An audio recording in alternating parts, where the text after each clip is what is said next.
Hello my crafty friends, this is Monica from Allsewpetite. Welcome to my channel. Are you someone who loves jewelry but often struggles to keep it organized and easy to access? Then look no further than the Agness Jewellery Pouch. This pattern is a game changer for anyone who wants to keep their jewelry safe, secure and easy to find. With its multiple compartments and clear vinyl pockets, the Agness Jewellery Pouch is the ultimate solution for all your jewelry storage needs. You'll never have to worry about tangled necklaces, misplaced earrings, or lost rings again. The pattern comes in two sizes, making it perfect for both at-home storage and on-the-go use. The small size is great for slipping into your purse or gym bag, while the larger size is ideal for storing all your jewelry at home. In this video, I will walk you through how to make the large Agness Jewellery Pouch. But first,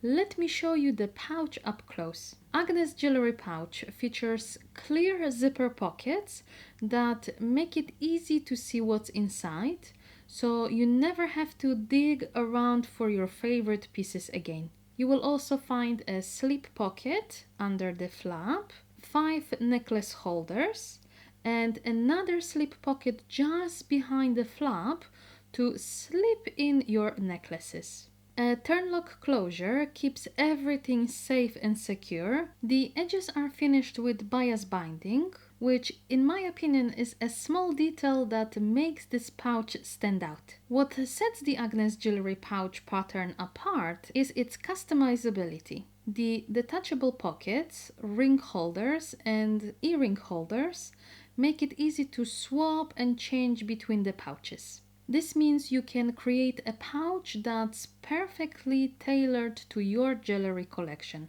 With its practical and stylish design, will help you keep your precious pieces safe, secure, and easy to access.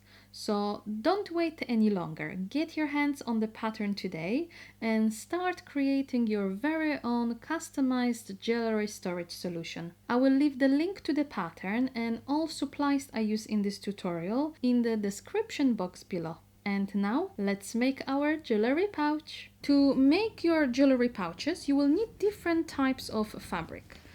I'm using the corduroy, very lightweight corduroy fabric on the external portion of my bag. This is the part that is visible once the pouch is closed. Then I'm going to mix this beautiful printed cotton, both as the external and some of the lining pieces on the interior portion of my pouch. This is going to be the main fabric inside my pouches. So I'm not going to do the color blocking today. I'm using the same fabric on all the pieces.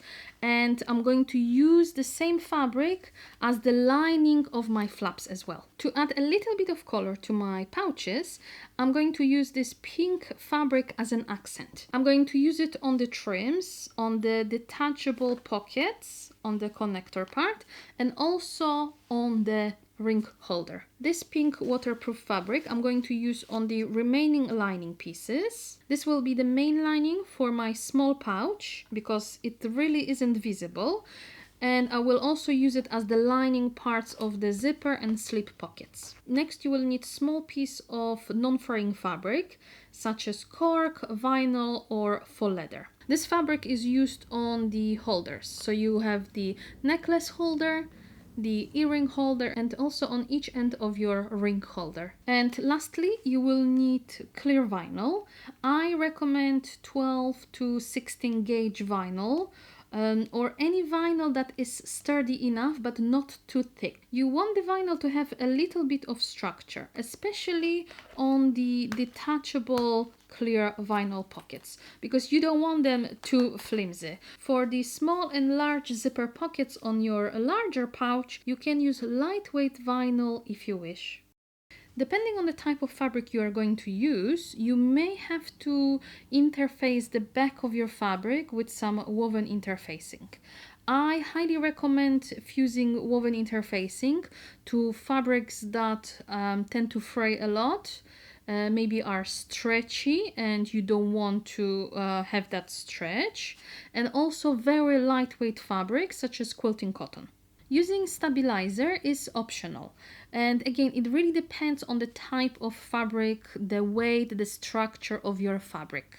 So if you are using something lightweight, stretchy or drapey, I highly recommend adding lightweight to medium weight stabilizer such as fusible fleece. This is my preferred stabilizer for this project because it is flexible and you can close your pouch without any problem. A foam stabilizer that is a little bit more thicker than fusible fleece, just like this one, is also good because it is flexible. But try to avoid heavyweight, sturdy stabilizers that typically you would use on the base of your bag or a backpack. However, when you are using more sturdy fabrics, such as canvas or maybe wax cotton, like I used on this pouch, you may want to skip the stabilizer altogether. There are many places, especially behind the snap connectors, where you want to stabilize your fabric. So I highly recommend using Decovil Light for this purpose. However, if you don't have Decovil Light, you can use something similar. You will also need number 5 zipper. I recommend using a continuous zipper because it is much easier to stitch through the coil without worrying about breaking your needle. However, if you are using ready-made zipper or maybe metal zippers, you can find the exact measurements for individual zippers in the sewing instruction in the supply list. So those measurements already include seam allowance. So if you are using metal zippers, for example, you may want to remove the zipper teeth from the seam allowance. When using continuous zipper, you will also need 6 zipper pulls. Whenever I'm using continuous zipper or I need to cut the ready-made zipper to specific length, I always like to have a lighter on hand so I can burn the edges of my zipper to prevent them from fraying. You will need multi-surface glue. I'm using Beacon 3-in-1 glue today. Double-sided tape. I like to use a 1/4 of an inch or 5 millimeters double-sided tape for this project. You will need a handful of fiber fill or pillow stuffing for the ring holder. You will need 16 sets of the 12 millimeters metal spring press snaps, single fold bias binding in 2 sizes. As you can see, I made my own bias binding so it matches the fabric that I'm using for the project. You will need your favorite marking tools, but make sure at least one is erasable because we are going to mark the right side of the fabric. You'll need a ruler to take some measurements, snips and scissors, some clips or pins to hold your fabric in place, and also a hand press or a specific tools and a mallet to install the press snaps. You will need to cut one main panel from your lining fabric and one from your external fabric. As you can see, they are cut as mirror images. This is very important, especially when you are using directional print on your fabric. So to cut it correctly, place the pattern piece on the right side of your lining fabric, as you can see here, and then if you're cutting the external fabric, you need to place it on the wrong side of your fabric. Otherwise, you will have to flip the pattern piece. Then you will need to cut 10 necklace holders from your non-fraying fabric. You will need to cut H1 pocket trim twice from external fabric and H2 pocket trim 3 times from external fabric. Some of my pattern testers used single fold bias binding instead, so if that's what you prefer, you want to speed up your process and make your life slightly easier, you can do that as well. So I prepared my self-made bias binding here as well, and it is 12 millimeters or half an inch wide. You will also need to cut 2 trim pieces from external fabric, 1 flap from external fabric and 1 from your lining fabric, 2 slip pockets from external fabric and 2 from your lining fabric, 1 small clear pocket from clear vinyl and 1 large clear pocket also from clear vinyl. Now we're going to make 5 necklace holders. So you're going to take 2 pieces and apply some double-sided tape on the back of one of them, just at the center, just like that. Then you can peel the plastic cover and place those 2 pieces wrong sides together. So make sure your edges are nice and neat. You're going to repeat that on all remaining pieces, and then we're going to take them to the machine and top stitch around the edge, about 2 millimeters from the edge. As a side note, few of my pattern testers found it much easier to first glue 2 small pieces of fabric wrong sides together and then cut it out. So I'm going to show you exactly what I mean. So I have some fabric here. I'm just going to apply some glue on the back of the piece, just a little bit, just enough to hold those 2 pieces of fabric together. Place it so the wrong sides of the fabrics are facing each other. Then what you can do is to take the pattern piece, place it on top and trace the outline.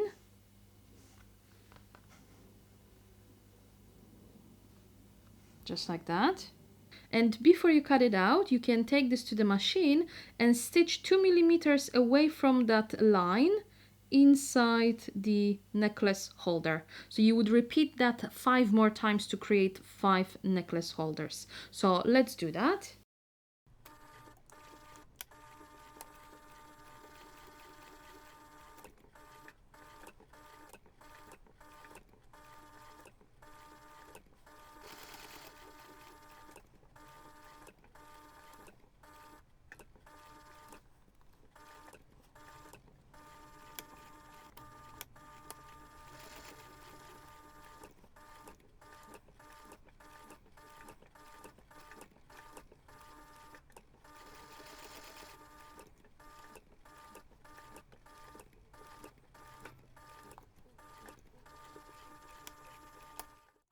If you have a little bit of fabric excess, just simply trim it down so both of the layers are exactly the same. And if you use this method, then you can simply take your scissors and cut it out. I found it that the second method with the glue sometimes tends to gunk my needle because I don't really see where I put the glue, and sometimes the glue ends up being in the seam. So that's the only reason why I prefer to use double-sided tape and just stick it in the center. But as I said, it's really up to you. So next you're going to take your pattern piece and we are going to transfer the snap placement. So you basically need to mark the center of the snap placement on each side of your necklace holder. When you are ready, then you can take your hole puncher and just punch the hole for each snap placement marking. Now we're going to install the female part of the snap to one side. So the other one, leave it as it is, just leave the hole. So we're going to install the female portion.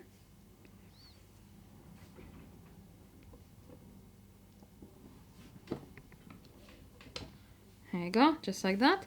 And I'm going to repeat that on all the remaining pieces. Next, you're going to take the main lining piece and we're going to punch holes through the 5 necklace holder placements and also those 6 placements here at the center of your panel for the detachable holders for your earrings and your rings, and also the detachable pocket. So I'm going to take my hole puncher and simply punch a hole through each of that placement. Next, you're going to take your 5 necklace holders and we're going to attach them to the lining. So to do that, you're going to take the male portion of your snap and you're going to put it through the fabric. So I have the holes here. I'm going to put that piece through the back of the fabric. Then you're going to take one of your necklace holders with the female snap facing up. So the hole of the female snap is facing up. This is the straight right side of the snap. You're going to place it over the top, just like that. And then you can take the other piece for the male snap. I'm going to put it in my die and then you can simply install it on top. So I'm going to repeat that on the remaining 4 necklace holders now. Make sure they are like symmetrical and not angled, so you want to be careful. And this is how it should look like once all 5 necklace holders are completed. So you can just simply snap them to close it whenever you want to add your necklace to your pouch. Next, we're going to install the male portion of the snap through all 6 holes that we have in the center of our panel.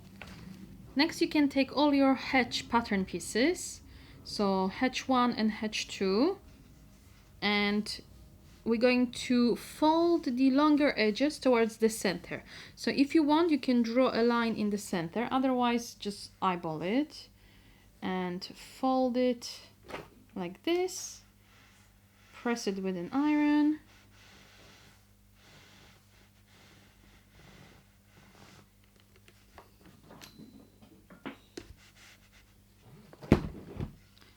Then do this on the other side as well. So you want to bring those 2 edges together.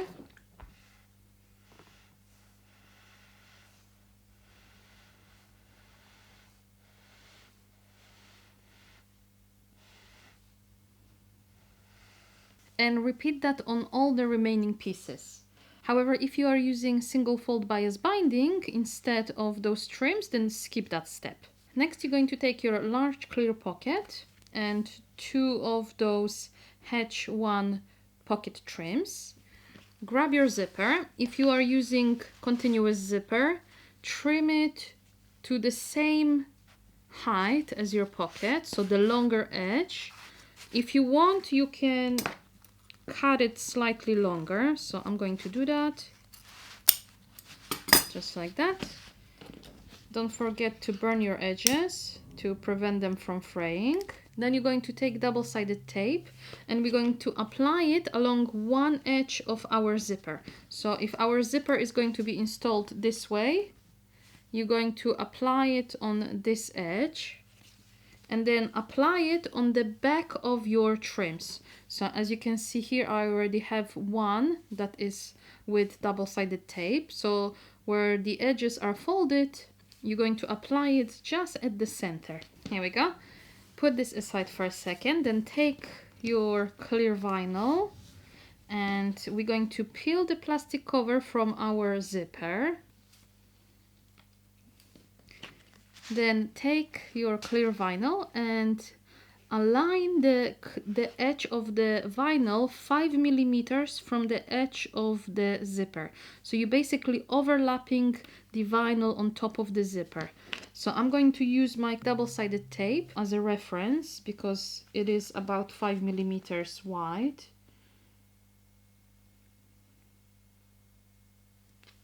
Here we go, just like that. I'm going to press it with my fingers so it sticks. So I hope you can see that it overlaps by 5 millimeters. Next, you're going to take your pocket trim, remove the plastic cover from the double-sided tape, and we're going to place the pocket trim on top. And we're going to line up the center of our pocket trim along the edge of the zipper. So you basically want to cover the raw edge of your vinyl and you don't want to see the edge of your zipper. So I'm going to take it slowly and just try to line it up as best as I can in the center. Here we go. So this is how it looks like from the back.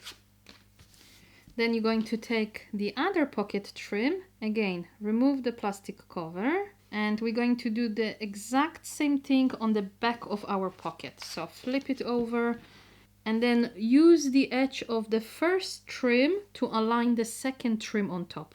Again, take it slowly, make sure you are precise.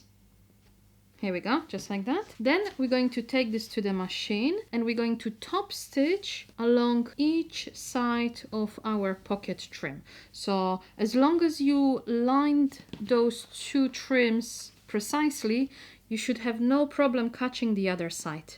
To prevent the vinyl from sticking to my machine, I like to use paper, so you can use baking paper or just normal printing paper, and a masking tape to cover the flat surface, the bed of my sewing machine.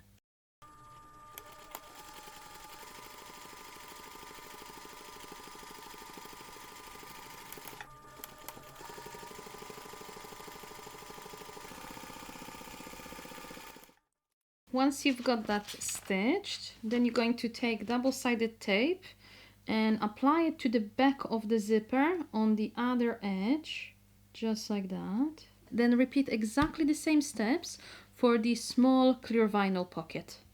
Next, you're going to take your main lining piece and we're going to measure 7 millimeters from the trim notches. So I have the trim notches here, here, here, and here.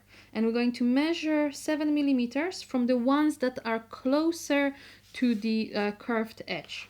So I'm not sure if you can see that on camera, but the notch is here and I'm just going to measure 7 millimeters and mark it inside. So you basically need to mark it between those two notches. And do that on the other side as well.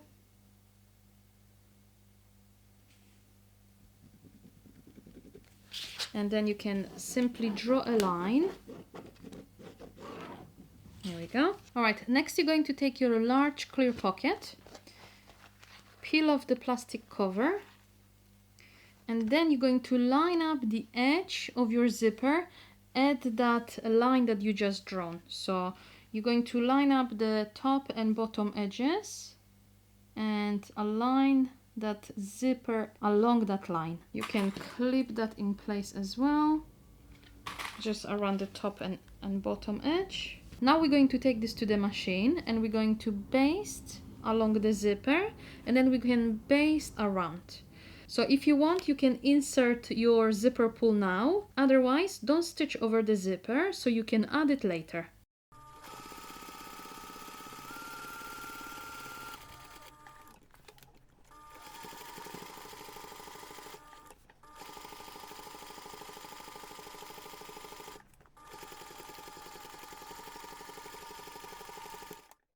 Then what you can do is to add your zipper pull if you haven't done so already.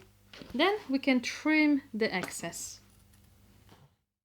What I like to do next is to stitch a straight line about 2 centimeters from the edge of the fabric. So I'm going to line up the edge of my panel along the grid. So it's easier for me to just measure 2 centimeters and draw a line. There you go. Then I'm going to just simply stitch along that line.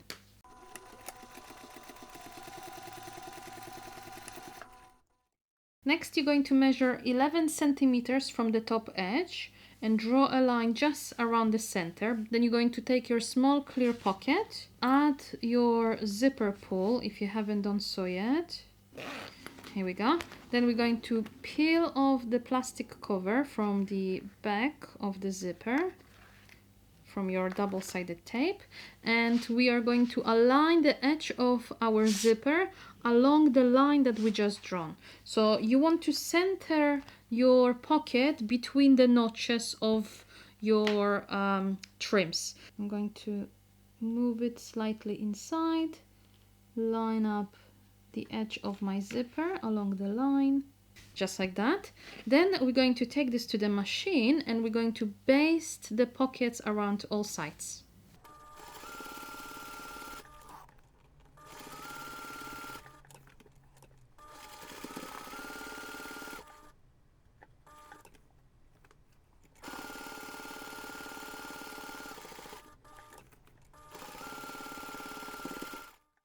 Next, you're going to take the remaining H2 pocket trim, apply double-sided tape on the back if you haven't done so already, then peel off the plastic cover, and then we're going to center it along the edge of our zipper. Then you can take this to the machine and we're going to top stitch along each folded edge.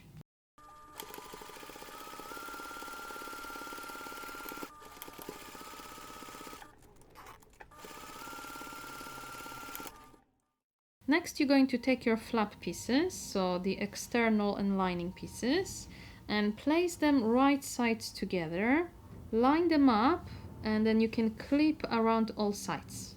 When you are ready, you can take this to the machine and we're going to sew around all sides apart from the top edge using 1 centimeter seam allowance.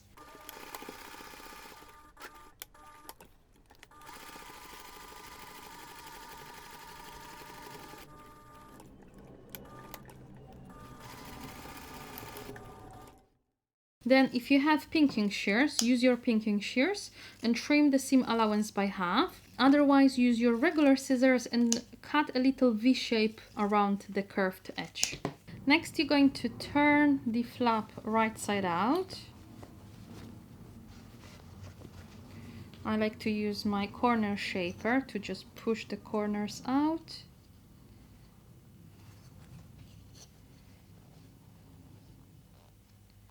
Then when you are ready, you can take this to the pressing station and press it flat. Then we're going to take this to the machine and we're going to top stitch around the finished edges.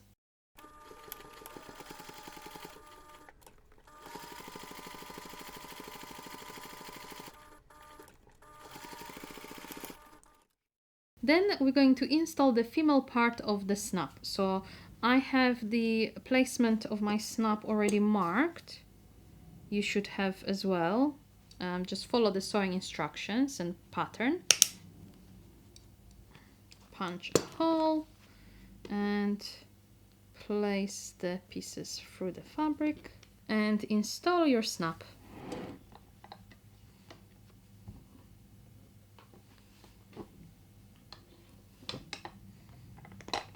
Here you go.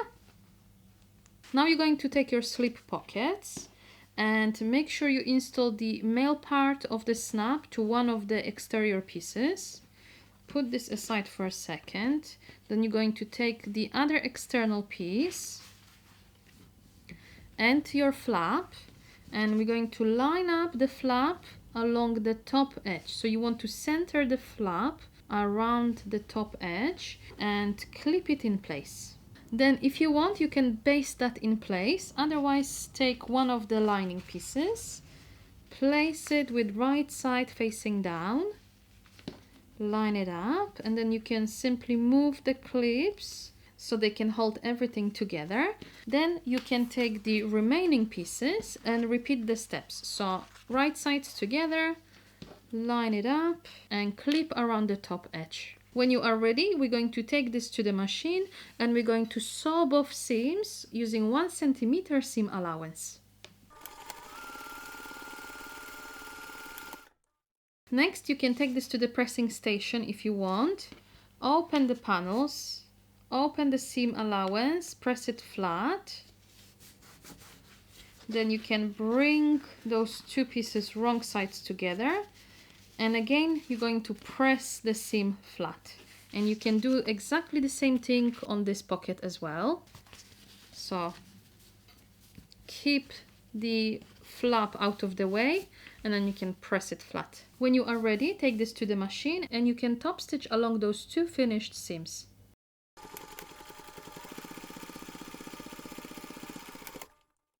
Next, you're going to bring the flap down, just like that, and press it with an iron. Then you're going to take your other slip pocket, bring it under the flap. You want to snap the closure, and then you can line up the side edges. So make sure the pocket is not twisted, it's not angled.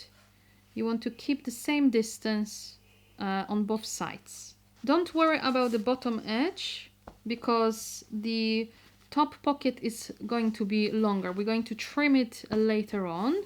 But in the meantime, you can take this to the machine and you can baste those 2 pockets in place.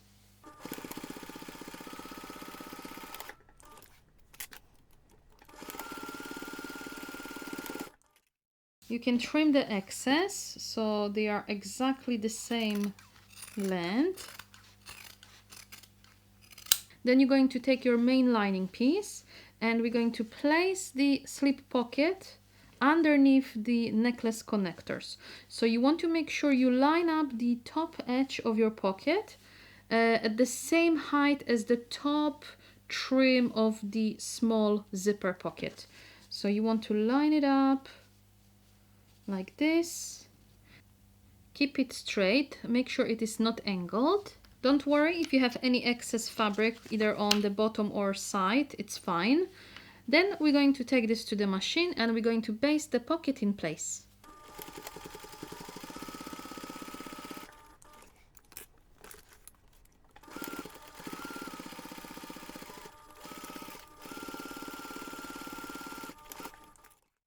Then you can simply trim the excess. Take your trims and fold the longer edges towards the center, just like that. So if you have a Decovil Light or any other stabilizer, you can just use the edge of that stabilizer as a guideline. Otherwise, you can always draw a line in the center and then fold those edges towards that line. Next, you're going to take your main lining piece and your trims, peel off the plastic cover, and then we're going to line up the trim at the trim placement markings. So I'm just going to move my zipper pull. So I have a marking here. And you want to make sure it is nice and straight. So follow those markings at the bottom as well. Line it up. Just like that. Press it so the tape sticks to the fabric. Then you're going to do that on the other side as well. So again, you're going to remove the plastic cover and line up the trim between the notches. Then we're going to top stitch along both folded edges about 2 millimeters from the edge.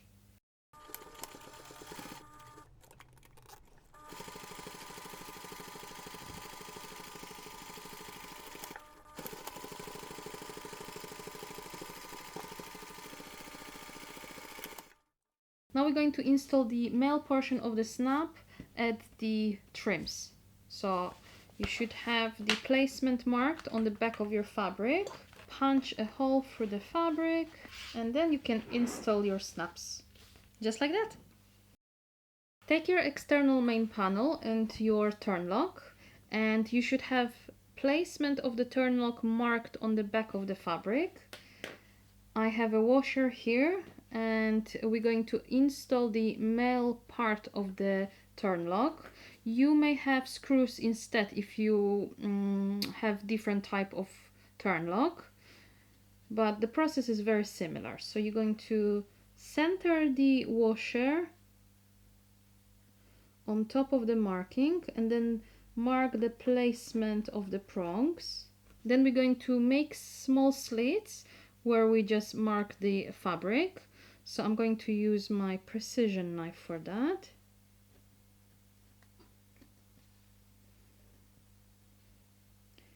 You're going to place the male part of that snap through the fabric from the right side, just like that. Place the washer on top, and then you can bend the prongs in opposite direction. So it might be a little bit difficult because of the nature and the size of the turn lock, but just do it. You may want to do it at the edge of your table, just like that. If you want, you can cover that area with fusible fleece to prevent the lining fabric from damage. You're going to take your lining piece, place it on top so the wrong sides are facing each other. You're going to place it on top, line up around all sides, and then you can clip it around. Then we're going to take this to the machine and we're going to baste around all sides.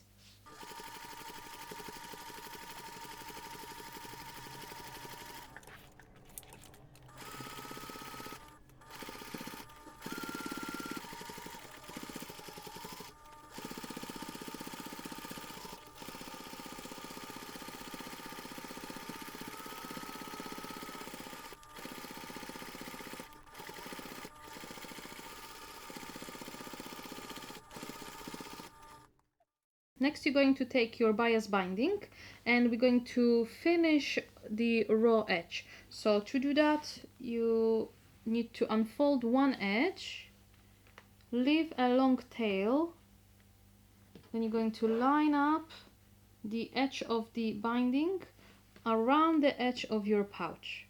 To ensure the bias binding lay nice and flat around the curved edges, make sure you ease some bias binding.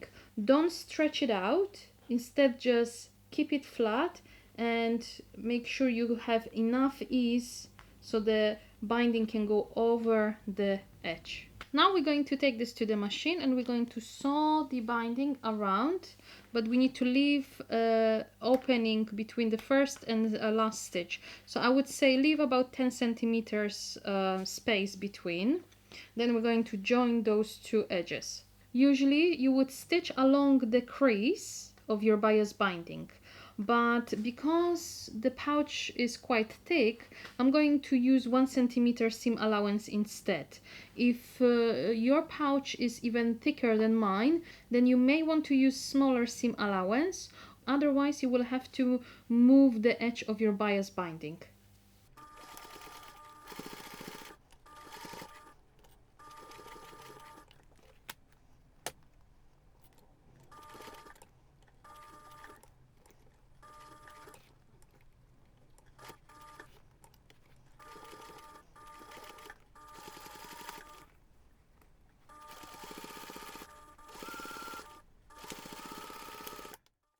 Once you've got that stitch, you'll need to join the ends of your bias binding. I have a separate video tutorial showing you different methods how to do it, so check it out if you need help. Then you're going to finish sewing that seam. Once you have that finished, then you're going to flip the panel over, flip the bias binding towards the external fabric.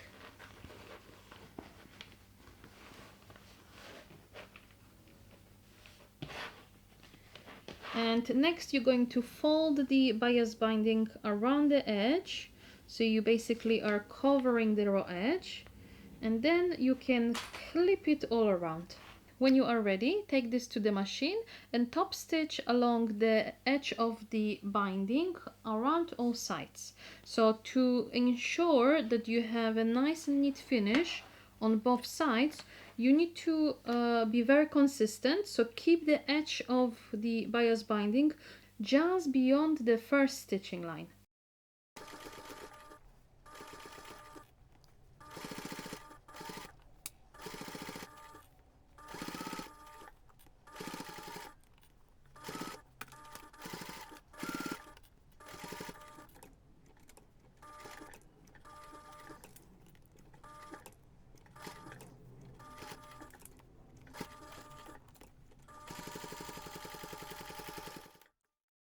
So this is how it should look like. And the last part is to install the other part of our turn lock. So we're going to do that now.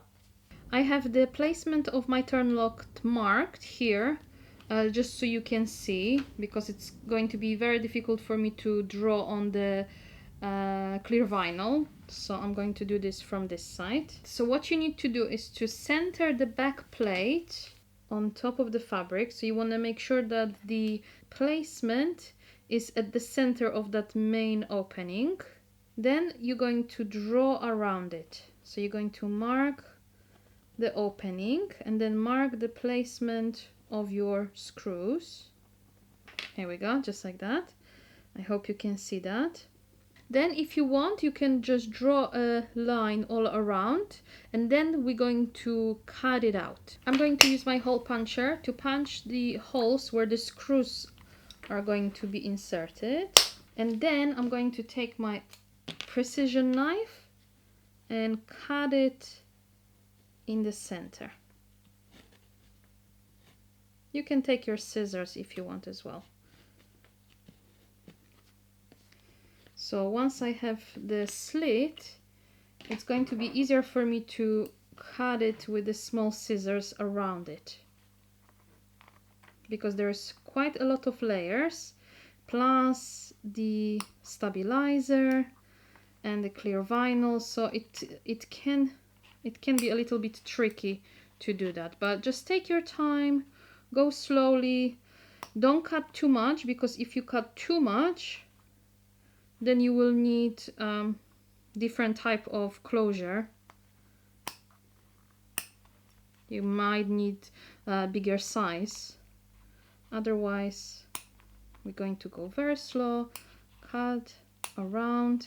The goal is to, when you take your front plate, you'll have a big enough hole to go around that opening. So from the front, it looks like this. You see, there's no fabric showing. So this is basically what you want to achieve. So once I'm happy with that opening, what I like to do is to apply some glue on the back of that plate and inside those screw holes. Then I'm going to carefully place the front plate over the opening, just like that. Take the back plate. If you want, you can apply glue as well, but I'm not going to worry about it today. Just want to make sure there's no fluff coming out. So I'm just going to push it with my screwdriver. Place the back plate on top, and then you can take your screws, and we're going to screw those screws in place. Here we go. Thank you for joining me today and discovering the Agness jewellery pouch pattern. I hope you are as excited as I am about this must-have accessory for your jewellery.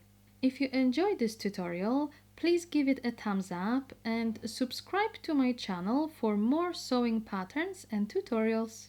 In the following video, I will show you how to make the small Agness jewellery pouch. So grab your materials and let's get started. See you next time. Stay crafty, friends.